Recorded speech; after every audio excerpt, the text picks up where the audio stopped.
ঢালিউডের বর্তমান সময়ে সবচেয়ে আলোচিত নামগুলোর একটি মন্দিরা চক্রবর্তী। গিয়াসউদ্দিন সেলিমের কাজল রেখা দিয়ে বড় পর্দায় অভিষেকের পর থেকেই দর্শকদের নজরে আসেন তিনি। এরপর আরিফিন শুভর বিপরীতে তার অভিনীত নীলচক্র সিনেমা তাকে আরও জনপ্রিয় করে তোলে। দুই ছবিতেই অভিনয়ের স্বাভাবিক দক্ষতা ও পর্দায় উপস্থিতির কারণে এখন তিনি দর্শকদের কাছে পরিচিত ও পছন্দের মুখ। একই সঙ্গে সামাজিক যোগাযোগ মাধ্যমেও সমান স্বরূপ এই নায়িকা নিয়মিতই বিভিন্ন লুকে নিজেকে উপস্থাপন করে আলোচনায় থাকেন।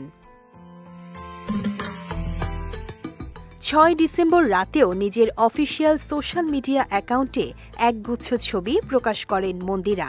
সেখানে দেখা যায় তিনি পরেছেন গাঢ় বাদামি রঙের স্লিভলেস বডিকন গাউন, যার সোনালি স্ট্র্যাপ ও কার্ভি ফিটিং নজর কেড়েছে নেটিজেনদের।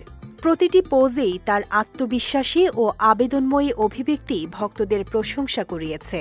হাতে বড় মেটালের বালা, আঙুলে অলংকার আর খোলা ঢেউ খেলানো চুল তার স্টাইলকে আরও আকর্ষণীয় করে তুলেছে। ছবির ক্যাপশনে মন্দিরা লেখেন, মাদকের মতো হও, তাদেরকে তোমার জন্য মরতে দাও। সেই বাক্যটিও আলোচনার জন্ম দেয়। অভিনয়ের আগে মন্দিরা ছিলেন পেশাদার নৃত্যশিল্পী। ছোটবেলা থেকেই কত্থক নাচে প্রশিক্ষণ নেওয়া এই শিল্পী ৩ বার জাতীয় পুরস্কারও জিতেছেন।